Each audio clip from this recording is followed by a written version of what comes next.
good early afternoon. We are live. I'm Andy Andrews, and you have joined us here on the Blue Plate Special. There's some more music. We're alive twice. It's a parallel universe. So, why did that happen? It was YouTube playing so I can read the comments from YouTube. Oh, it was YouTube. YouTube was not muted. Oh, okay. Anyway, we're here in Orange Beach, Alabama. We have liquid sunshine today. It is really coming down. It is really coming down. If you're new to us, please click that notification button on your Facebook and turn the notifications on your phone. That way, when we go live here, you will be notified that we're doing something. Hello to YouTube. Click that subscribe button if you will. And on Facebook, please share, okay? I mean, share to your page. Today, lyrics rule. That's the theme of the show. We're going to be talking about some specific lyrics from some specific songs. These aren't, I guess there are some of my very favorite, but they aren't a definitive list. But we're going to be talking and examine just pieces of these and talk about why they're good and just basically have a good time. So, hello to Twitter and Instagram people. Hey, Marcy Cross-Taylor from Pasco, Washington. You shared. Thank you very much for doing that. Pat Rice, good morning. Bob Woodall, you're ready to name that tune? All right, Big Bob. Hey, I couldn't believe, did you know that Johnny Mac Brown was from Dothan? So they called him the Dothan Antelope at, where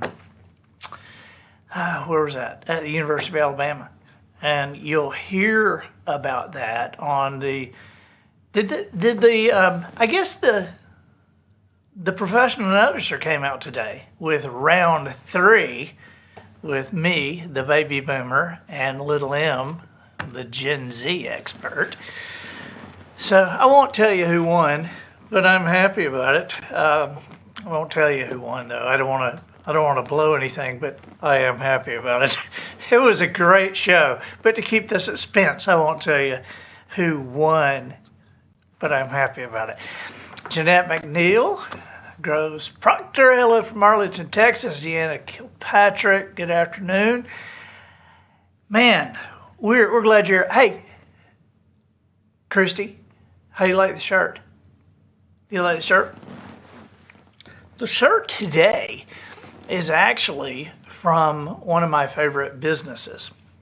And this is from Bullard Automotive. And if you can see, I don't know if you can see this, but it's a little thing right over here, and it has Bullard Automotive in very small letters, but in bigger letters it says, others first. And then there's a thing that looks like a key, but it's a very cool design. That's very cool.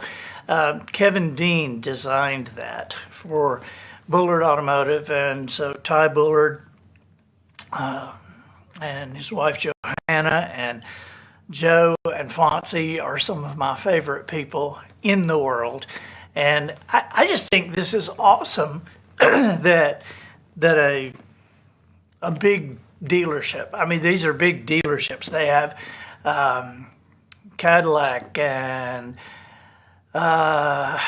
Jaguar and Ford and Chevrolet and Infiniti, and I mean they've just got like everything, but the shirt, others first, and they wear it and they give it. I guess if you buy a car, I think I can promise this: if you buy a car, you get a free shirt. How's that for a deal? But these guys, they treat everybody like family. I mean, they treat each other like family there at Bullard Automotive, and they'll treat you like family too. Wouldn't buy a car any other place. I'm serious. Walt Hollis, that's you. You made it live in the studio. Did you just wow, that's great. Well, and so are these your two boys? That's great. Where are you guys from? Did it say? Or are you going to have to text me? So, where are they from, Little Em? They are from Louisiana. Really? Louisiana. You're all the way from Louisiana, and yet you are Alabama fans. No? Okay. Well, we're glad to have you here anyway. We are glad to have you guys. Ken Hartley, hello from Chattanooga. Hagen Mack, hey, from Colorado.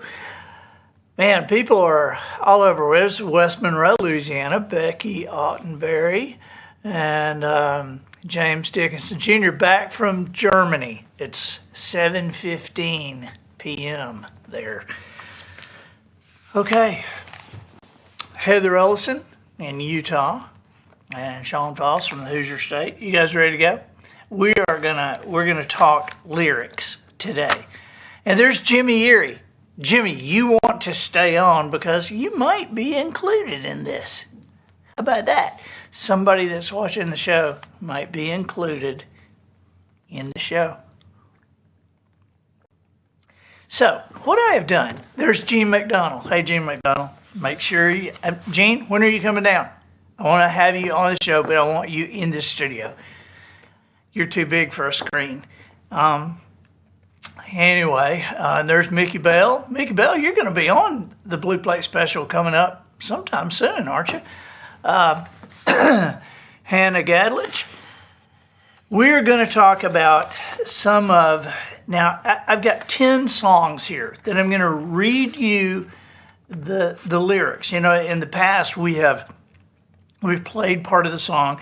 I'm only going to read you part of the lyrics, and I think this will be interesting because the lyrics rule. I mean, the music has got to be there, obviously, for a great song, but any of these lyrics, they could be, you could read these in a book of lyrics and not even know there was a song available, and these things would be just incredible. And so, being a writer, I am a big fan of writers. I'm like a teenage girl fan of great writing, and so this is some great writing, and I picked 10 just kind of, and I tried to pick most of them that you probably have not heard.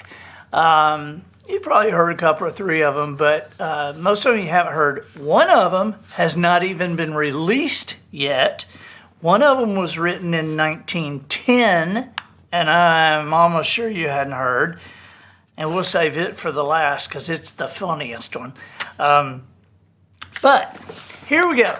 Let's start off. I've got 10 songs, 9 writers, because one writer has 2 song lyrics in here. Jim Stafford. Jim Stafford, surely you remember Jim Stafford. But he is an old friend of mine, and Jim Stafford did Spiders and Snakes. I don't know if you remember that or not. That actually went number 1 on the pop charts.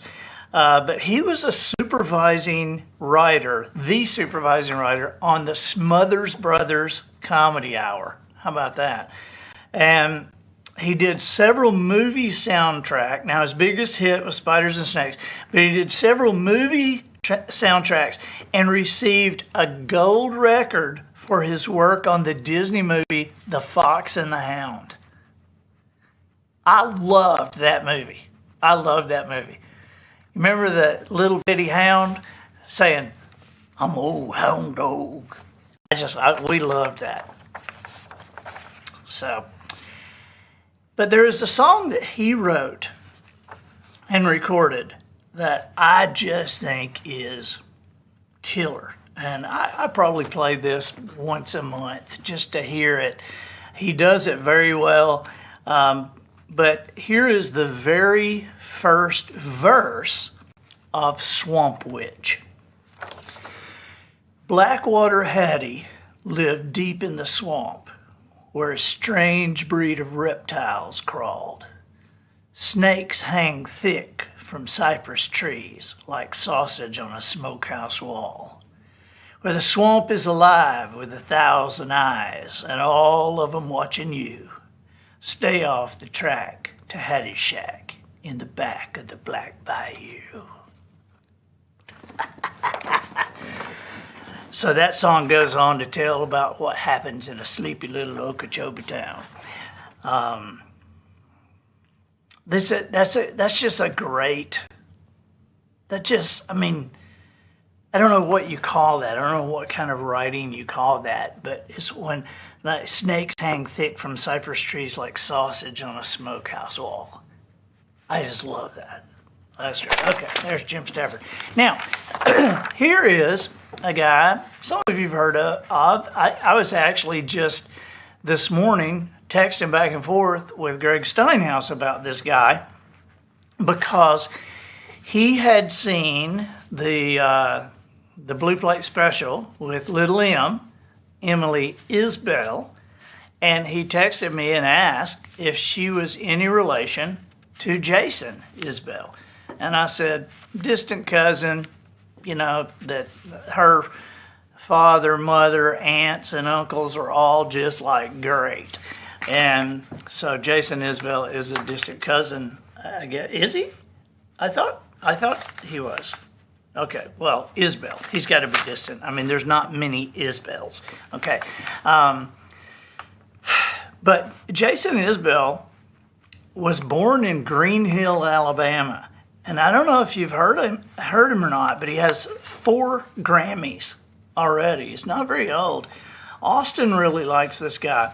And I'm going to read you the chorus to a song called Live Oak. But this is just the chorus. I think this is just very, very thoughtful. There's a man who walks beside me. He is who I used to be. And I wonder if she sees him and confuses him with me. And I wonder who she's pining for on nights I'm not around. Could it be the man who did the things that I'm living down? Wow. What do you think about that, Jimmy Yeary? That's good, isn't it? So Jason Isbell, Green Hill, Alabama, he wrote that. The song that's Live Oak, I think it's on an album called Southeastern. Ron Reams asked, does Jim Stafford perform in Branson, Missouri? I think he is still in Branson. So I think he is. Jim's one of the funniest people to be around. Okay, now we have from a songwriter called Tim DuBois. Okay, now Tim DuBois, he is like evidently a legend in Nashville, and he actually wrote the song for Alabama, "Love in the First Degree."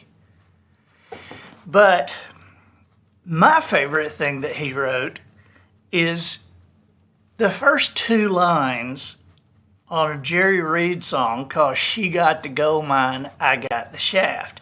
Now, here's a guy writing Love in the First Degree, but listen to the rhyme scheme in the first 2 lines of this song.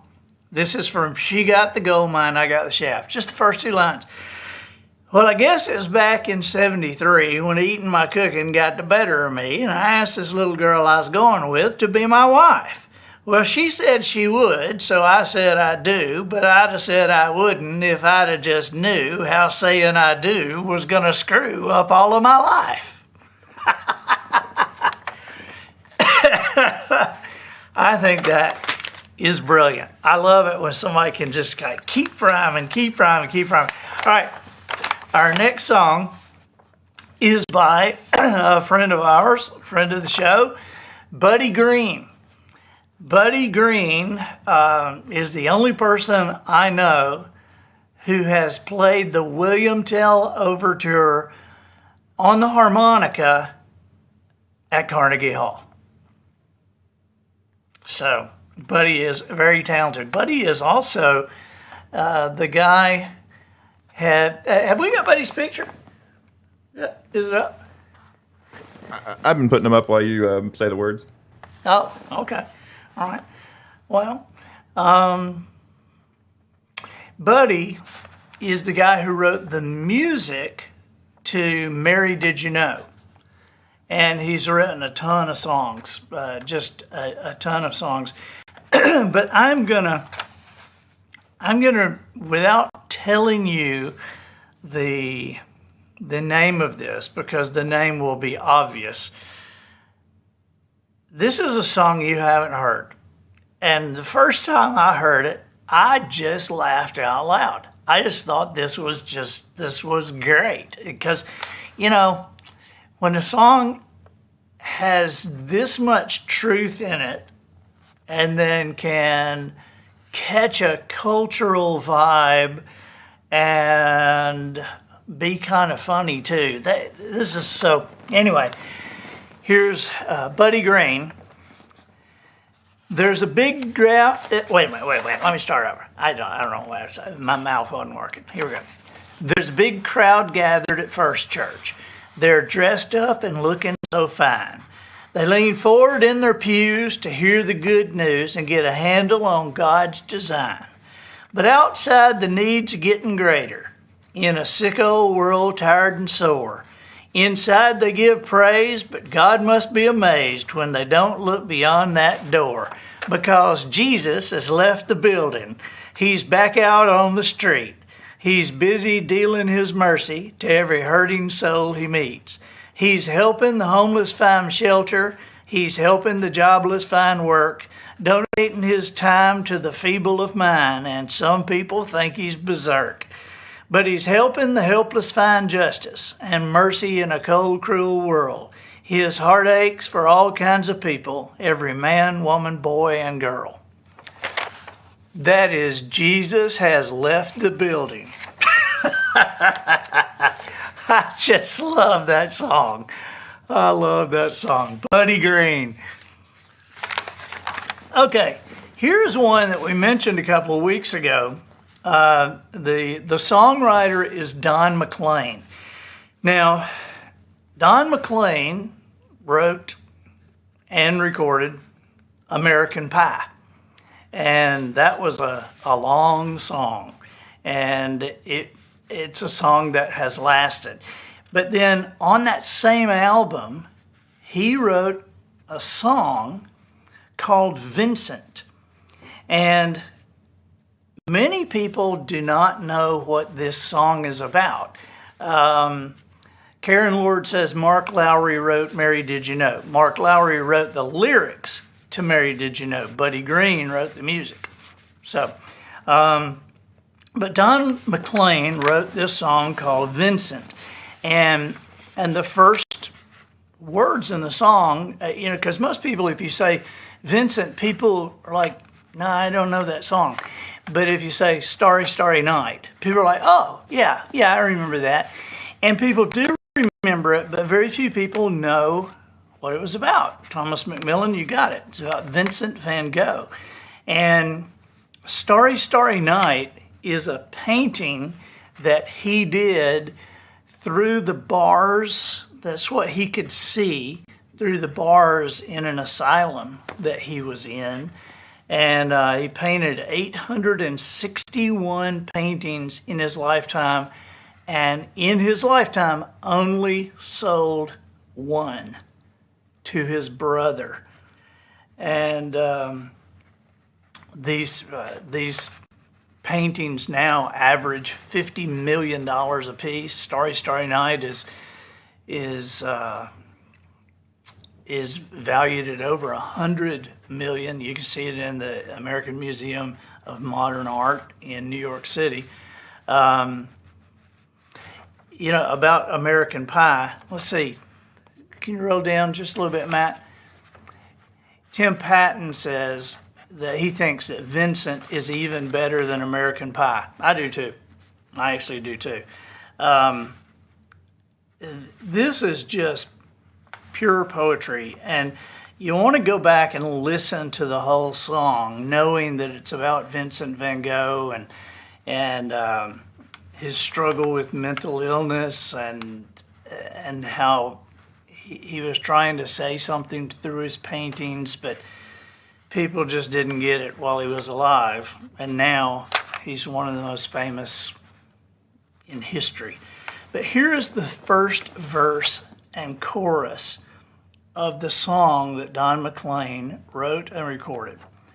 Starry, starry night, paint your palette blue and gray. Look out on a summer's day with eyes that know the darkness in my soul. Shadows on the hills, sketch the trees and the daffodils. Catch the breeze and the winter chills in colors on the snowy linen land. Now I understand what you tried to say to me, and how you suffered for your sanity, and how you tried to set them free. They would not listen, they did not know how. Perhaps they'll listen now. Amazing words about Vincent van Gogh. And then the song is beautiful too. I read an interview with him, and he said that he knew that the music and the song were good because he wasn't famous when he wrote that, and he was hired to do a high school dance, and he was just singing cover songs, and the kids were loud, and at some point he just was quiet for a minute, and the kids are so loud, and he went, starry, starry night, paint your palette blue and gray. And he said the whole room got quiet. By the way, that song, when it was recorded, when you hear it, it's only him and his guitar. And he recorded it first take. One take, all the way through. Okay, our next songwriter is Dennis Linde. Dennis Linde.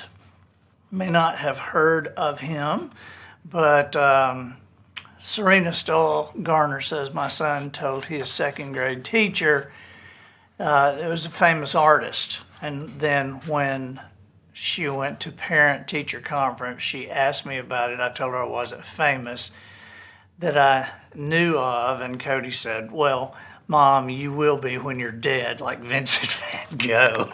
They studied about him. Well, you'll be famous when you're dead, Mom.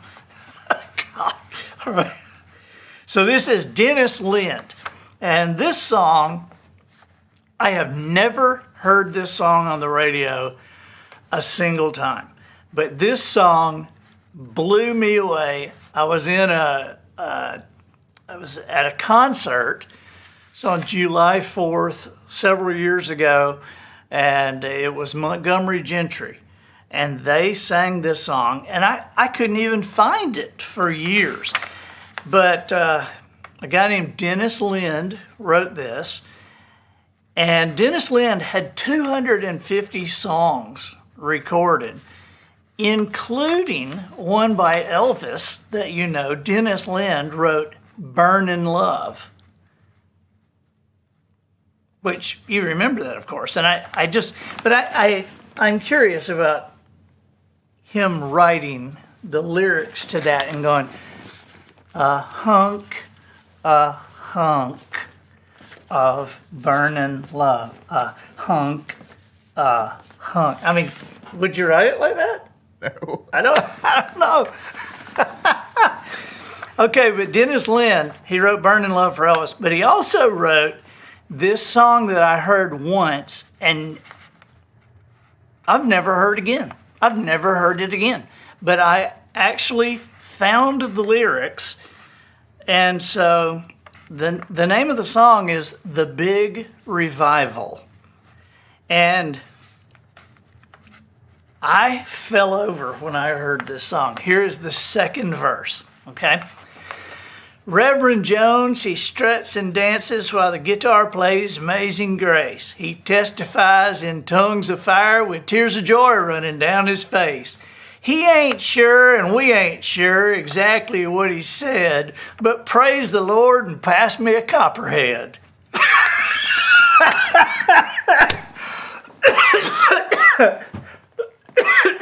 That just kills me. That is hilarious. And for years I've been saying, where's that song, Praise the Lord and Pass Me a Copperhead? He ain't sure and we ain't sure exactly what he said, but praise the Lord and pass me a copperhead. That's the Big Revival by Dennis Linde. Okay, now we have our songwriter. Now we're down to down to the last of them. But this is a songwriter who I have 2 of his songs in this list of 10 songs. And the reason I have 2 of his songs is because this guy was the favorite songwriter. Now think about this. The favorite songwriter of Bob Dylan, Johnny Cash, Jimmy Buffett, and John Lennon. That's Gordon Lightfoot. And so here is the second verse and chorus of a song he did called If You Could Read My Mind. It's the second verse and chorus. If I could read your mind, love, what a tale your thoughts would tell. Just like a paperback novel, the kind the drugstore sells. When you reach the part where the heartache comes, the hero would be me. But heroes often fail. And you won't read that book again because the ending's just too hard to take. I'd walk away like a movie star who gets burned in a 3-way script. Enter number 2, a movie queen to play the scene of bringing all the good things out in me. But for now, love, let's be real. I never thought I could act this way, and I've got to say that I just don't get it. I don't know where we went wrong, but the feeling's gone, and I just can't get it back. It's Gordon Lightfoot. You know, he wrote the words and the music to his songs, and so that is one song that If You Could Read My Mind, love. That song it stands alone, but it's just like, it's better with the music. The music so much fits it. And then I included the 5th verse in a 6.5-minute song that I love. I just think it's one of the greatest songs of all time, one of the greatest writing efforts of all time. And Gordon Lightfoot said that this was his favorite song that he wrote. And Jimmy Yeary says, brilliant. So this was, The Wreck of the Edmund Fitzgerald was the favorite song of Gordon Lightfoot, who was the favorite songwriter of Bob Dylan, Johnny Cash, Jimmy Buffett, and John Lennon. So here's the 5th verse in a 6.5-minute song. And I have a hard time finding any words that I think are better than these, just put in the right place. Okay, so, the ship is going down on. All right. Does anyone know where the love of God goes when the waves turn the minutes to hours? The searchers all say they'd have made Whitefish Bay if they'd put 15 more miles behind her.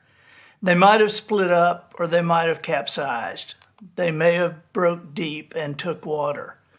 And all that remains is the faces and the names of the wives and the sons and the daughters. That's just genius. Monica Early, how are you doing? Okay, this is at least one of my top 3 favorite songs.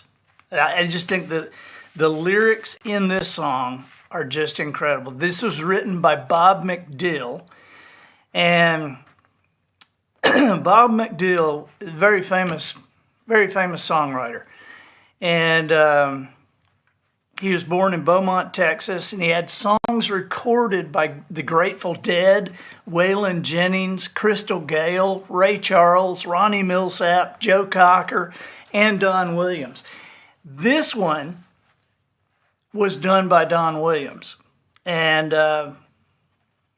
this is the first verse, part of the second, and the chorus to the song Bob McDill wrote, Good Old Boys Like Me. When I was a kid, Uncle Remus, he put me to bed with a picture of Stonewall Jackson above my head. Then Daddy came in to kiss his little man with gin on his breath and a Bible in his hand. He talked about honor and things I should know. Then he staggered a little as he went out the door. Nothing makes a sound in the night like the wind does, but you ain't afraid if you're washed in the blood like I was. The smell of Kate Jasmine through the window screen. John R. and the Wolf Man kept me company. The light of the radio by my head, with Thomas Wolfe whispering in my head. I can still hear the soft southern wind in the live oak trees. And those Williams boys, they still mean a lot to me, Hank in Tennessee. I guess we're all gonna be what we're gonna be. So what do you do with good old boys like me? That is just a killer song. Hey, what did Bob Woodall say? I saw Bob Woodall say something about Jimmy Yeary. Bob Woodall says, I think Jimmy Yeary is already a writing legend, and he's a young man. Well, I think you're right. By the way, Jimmy Yeary has #1 song in bluegrass right now. If you haven't heard it, you need to get on Spotify or iTunes or YouTube or something and hear Jimmy Yeary, Bone Dry. So this is a killer song. And Jimmy Yeary, he wrote I Drive Your Truck. Okay, so if you remember that, I'm sure you do. That won the Song of the Year for the CMA and for the ACM, for the Academy of Country Music and the Country Music Association the same year. I think Jimmy, in different genres, has written 10 #1 hits. That doesn't even include the ones that were top 10. But he wrote Kenny Chesney's last 2 #1s. Jimmy Yeary wrote I Called Mama for Tim McGraw. Cold Beer Conversations for George Strait. Polly Andrews is on there. How about that? Polly Andrews is on with us, you guys. She says she loves that one, the Williams Boys, Hank in Tennessee. Well, here, dear, I'm going to read the lyrics to a Jimmy song. And this one, I had to call Jimmy this morning and get permission to do this because this has not been released. And I'll tell you, this song, he sang it in a songwriter's little event in Nashville, and people went nuts. I mean, they went nuts. Standing ovation from songwriters. And our son, Austin, this is his all-time favorite song. He says, that's the best song I've ever heard in my life. But it hasn't been released yet. So you won't hear the music. You'll only hear the words. But this is Jimmy Yeary, The Devil Led Me to Jesus. I know what the devil looks like. He's one more shot of bourbon after midnight. He's a red dress that don't know right from wrong. He's a bad choice dancing with a song. I know where the devil likes to walk, on hot coals down dingy hotel walls, and memory lanes to dig up what you did wrong. Yeah, that's where the devil likes to walk. I guess you could call him a prophet, 'cause he'll show you all your sins. He'll scare you straight as whiskey if you get too close to him. Sometimes you find the light running from the demons. That's how the devil led me to Jesus. I know why the devil never sleeps, 'cause he loves to talk you right out of your dreams. But he probably should have left well enough alone while that Bible on the dresser was still closed. I guess you could call him a prophet, 'cause he'll show you all your sins. He's a beautiful fire till the pain starts setting in. Yes, sometimes you find the light running from the demons. That's how the devil led me to Jesus. I had nowhere left to turn, so I really had no choice but to fall out on my knees and cry out to the Lord. Yes, sometimes you find the light running from the demons. I had to put a whole lot of distance between us. That's how the devil led me to Jesus.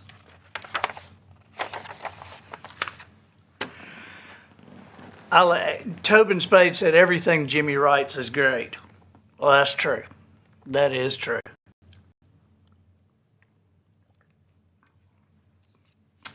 Now, we're here at the last song. Are you ready to laugh? I had some serious songs. I had some kind of funny songs. But this song amazes me. I heard this song, and I don't think that you've heard this. You may have, because a couple of people recorded it through the years. But this song was written by an unknown vaudeville songwriter around 1910. And he read something that Mark Twain had written and then extrapolated what Mark Twain had written and made it into this song.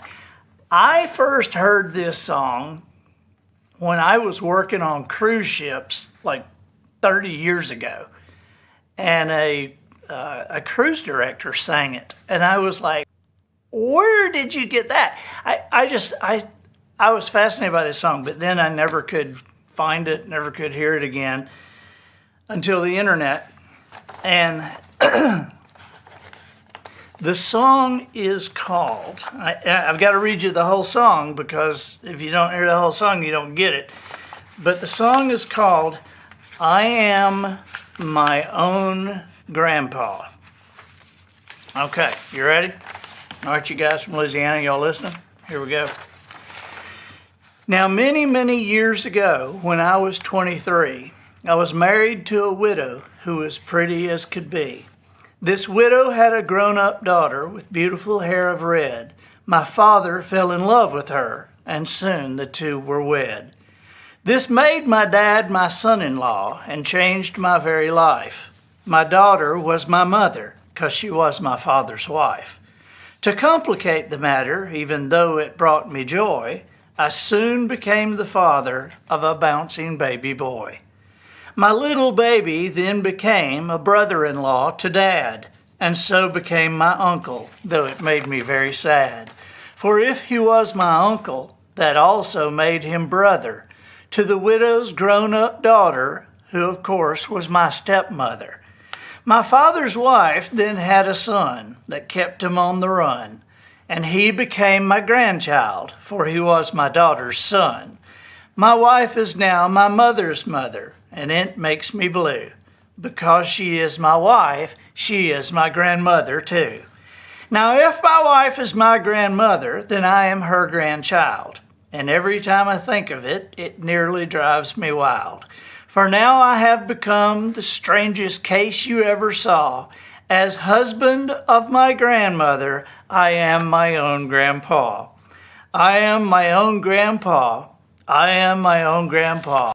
It sounds funny, that I know, and yes, it's really so. I am my own grandpa. I am my own grandpa. It sounds funny, I know, but it really is so. I am my own grandpa.